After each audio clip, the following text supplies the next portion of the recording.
Do I look handsome? You do. With that beard, how come you not? Exactly. I need to use the mic. Yes, sir. Yeah. Court. Court. He's over there. Yes. Congratulations. Thank you. It's been a few minutes since your fight. How are you feeling? I feel better than I've ever felt. Yeah. Why is that? I don't know. I just I'm in a good place in life. I have a partnership with Agima Jiu-Jitsu and MMA. I have a team of fighters. I've always been consistent, but I put forth effort into my athletes at the gym. My partnership with Dane and Amy Aristizabal. It's just my life is really good. I have a new little baby, and on the 19th he'll turn 1. And so it's brought some light in my family. Not that there was darkness, but my 2 older sons, my middle son Crew and my older son Isaac, both just love him to death. And my dog Abe and my cat Kitty's just, it's pretty awesome. My wife's going to school to be an English teacher, and I'm a high school wrestling coach for Mountain View High School in Orem, Utah. So I have a lot going on, and I'm just grateful. And I'm in a good place. I have great training partners. I feel as strong as I've ever felt. Like at this training camp 2 weeks ago, I did a 500-pound deadlift for 4 reps, and still did the explosive training and the stuff that they helped me out with at the PI and at Landau Performance. And I just, I feel really good. I've got an Olympic level wrestler that helps me get ready, Justin Ruiz. I have great training partners. I couldn't be more grateful. Awesome, and congratulations on the new baby. Yeah.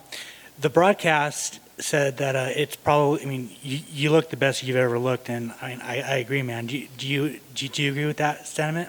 Yeah, I caught him right at the end of the first round. And I feel like I could have, went back to the striking, but I was having success on the inside. I felt like I was heavy on him.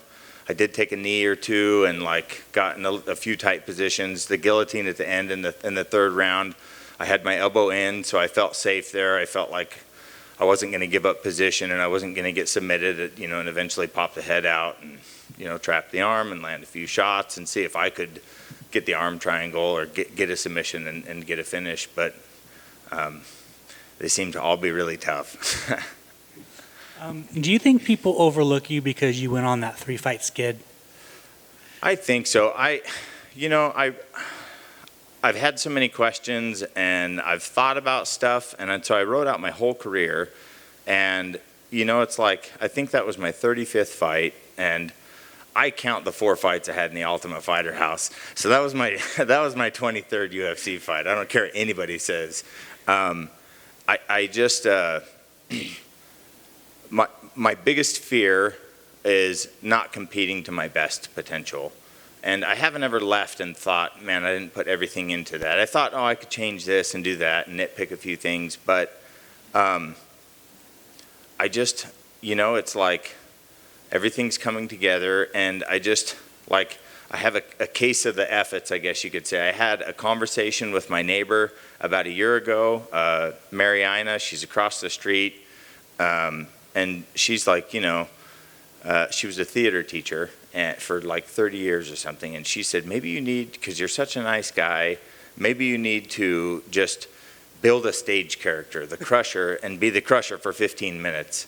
And that's the only thing I could think when I came out against Claudio Silva. And he was, the guy's a world champion in jiu-jitsu. And I just thought, you know what?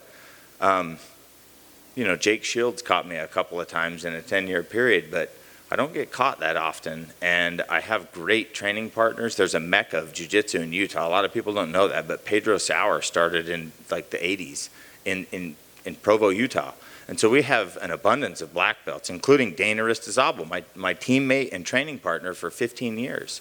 He's his 3-stripe black belt under Pedro. He's phenomenal. He's one of the most dangerous guys there is. And it's like, I just, I'm not over the hill. I'm I feel like I'm in my prime. Like Mike Bisbee, man, at 36, 37 years old, the dude came back and was on fire, you know, and everybody counted him out. I didn't, you know, I always loved him, and man, he brought the fight every time, and I would look up to that and think, man, you know what? I have it in me, and I feel it in the gym. I feel it with training partners. I feel it with teammates, and I feel it when I'm fighting, you know. And I had 6 controversial decision losses. You know, it's I've walked in the back a couple of times where, you know, 15 people said, "Man, I thought you had that. I thought you had that," and it's just too close, you know. And you leave it in the hands of the judges, and that can happen, and it happens all the time, and it's upsetting, but I don't take it to heart. I say, okay, what do I need to do to get better? What do I need to do to improve? And if that improvement's just a little bit, then I make those small improvements. I make those sacrifices, and I do what I need to do, whether I'm training in my basement or I'm training at the best gym in the country. It doesn't matter. So The contrary team also said that only you and Brad Tavares are left from that. Me and Brad Tavares, baby. I love that dude. How does that make you feel? I feel proud. I feel proud. I've said it over and over that, you know, we had one of the toughest houses. And I know there was a lot of tough houses, but, I mean, my toughest fight was Seth Baczynski, my fight to get in the house. And I've told that to everybody. And my fight with Seth Baczynski was the toughest fight I've ever had. I remember I got dropped, and like Mike Tyson was right there, and I remember Tito Ortiz saying, "He's gassed," but I just double-legged him, and I landed on his knee. And when I overdosed on heroin September 9th, 2005, they did CPR, and they broke my sternum. I broke my sternum taking him down. I landed on his knee, and so I couldn't breathe. And I look over, and I was like, "I'm not gassed. I'm not gassed. My chest hurts," you know. And then I ended up winning, you know, and they're like, "How do you feel?" And I was like, "I feel great." And then I didn't tell anybody because they kicked like 2 people out of the house because they got injured. And I was like, well, I'm going to wear a shirt. Man, I had a bruise all down my chest, but I didn't fight till 19 days later, and I fought Nick Ring. And I lost a controversial decision, and I was brought back, and I ended up finishing the next 3 guys. But, you know, it's just like me and Brad are hanging tough, you know. And I'm proud to say that I'm part of that season, and you know, having a legend like Chuck Liddell as a coach and John Hackelman. You know, John's not in my corner right here, but I can hear him when I'm out there fighting. You know, all the coaches that I've had: Sammy Henson, the late Howard Davis, Mark Montoya. You know, Rob Handley. I mean, there's been so many. Aldo Areja. I mean, I've had so many great coaches and mentors and training partners. And I couldn't be more grateful for the journey that I've had so far.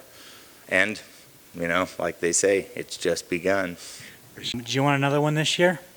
Yes, yeah, I do want another one this year. I'm excited to finish out the wrestling season. This is my first year officially as a high school wrestling coach. I'm the assistant over the all-girls team. We have 14 awesome girls that are wrestling and doing fantastic things. My son, he's a freshman. He's in the middle school, but he's wrestling for the high school, and he's doing great, and I get to be a part of his journey, and I get to coach all the other kids, the JV and the varsity kids, and I get to go to tournaments, and it's just, I'm so grateful. So we're getting another one. Is there anybody that you would like to fight? No, I haven't thought about it. I'm just, you know, on to the next one. Anytime I get the call, I answer the call, and it don't matter if it's the toughest guy, the tough guy that nobody wants to fight, the undefeated newcomer guy, or the old gritty veteran. You know, it's bring it on, and I'll find a way to win. And finally, for me, how do you maintain that great beard of yours? Well, you know, it's funny. Me and my wife have been together, not married for 23 years, but we've been together for 23 years. And my oldest son, he's 14, so we had a baby blessing. I married into an LDS family, and so we had the baby blessing. She's like, "Will you trim that?" And I trimmed it a little too short and shaved it off. And she's like, "Grow that back." And so ever since high school, I've had a beard. And so like my sons have never seen me without a beard except for a few like high school pictures, and they're like, Yeah, you need to keep your beard, Dad. So I maintain it, and I always keep it. It's like it's a part of me, you know? Congrats. Thank you. I've just got one question for you. Yep. Do any of your girls and your wrestlers talk about wanting to fight someday and ask you about that?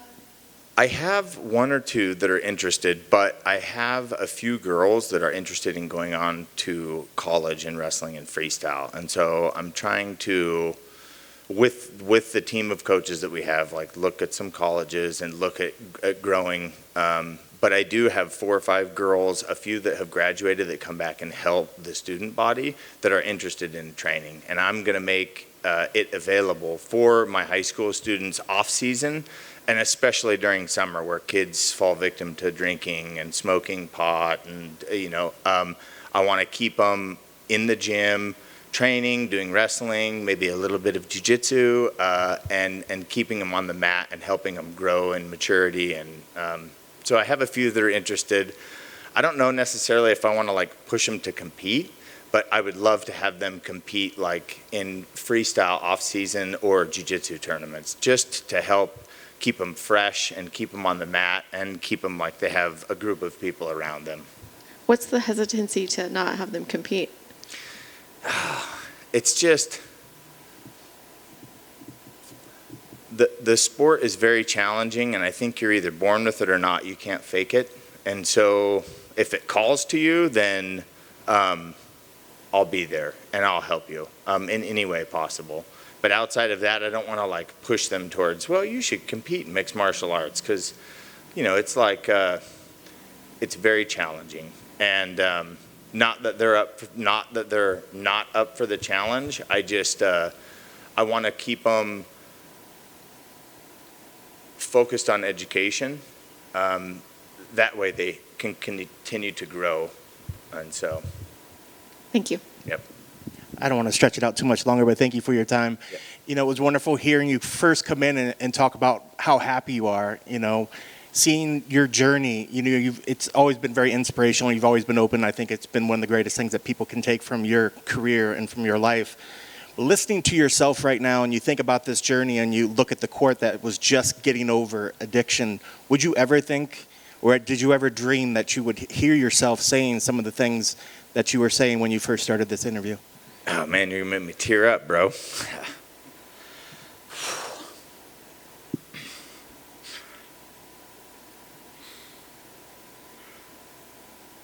Great question.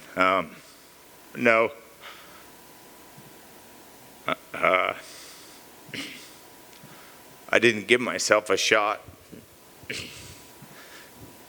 But the people around me believed in me. And the people that don't have access to the recovery that I had access to, that's who I fight for. To show them that it's possible, that recovery is possible, that sobriety is possible, and that you can achieve incredible things one day at a time without a drink or drug. And I know right now it sounds like life is perfect, and now you have congrats on the 1-year-old that's gets ready to go. Do you still have the time? Do you still get a chance to go out and speak to people? Yes, the McGee Project, my foundation, we speak in schools. I try to hit rural communities because they don't have as much access to treatment centers and, the help that's necessary for people to get healthy. And so,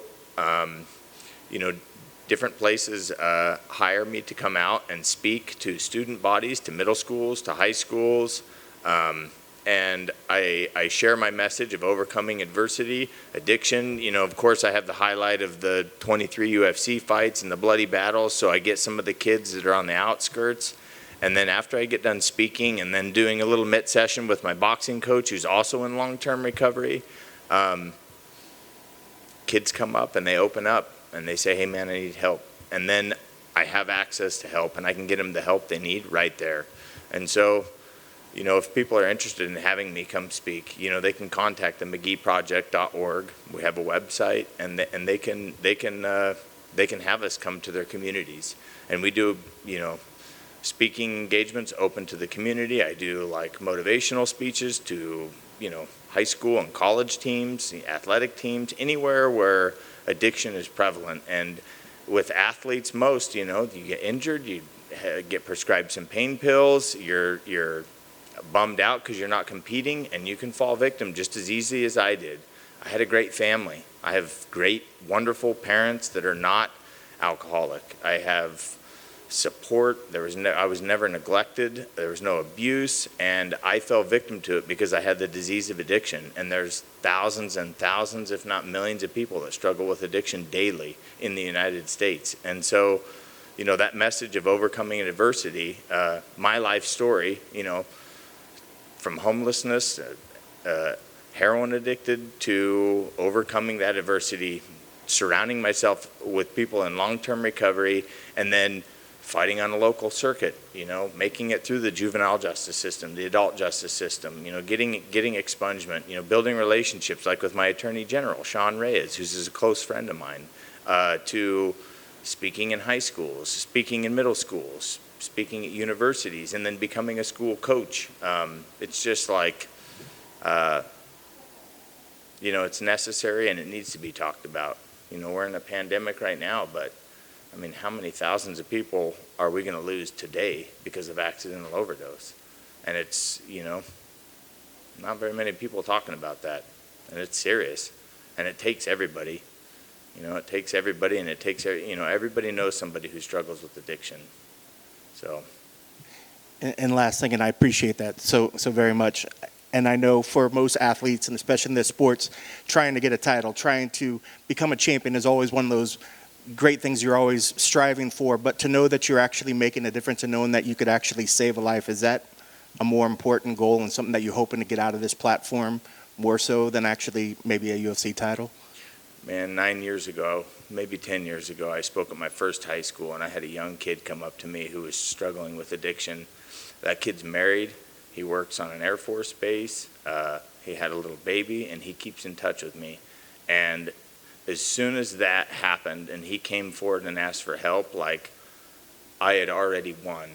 And so, the fights, the competition at the highest level in the world, that wanting to prepare and become the best I can be is just, a pin in my cap on top of helping inspire somebody to make a change and watching that change happen, watching my boxing coach reunite with his son.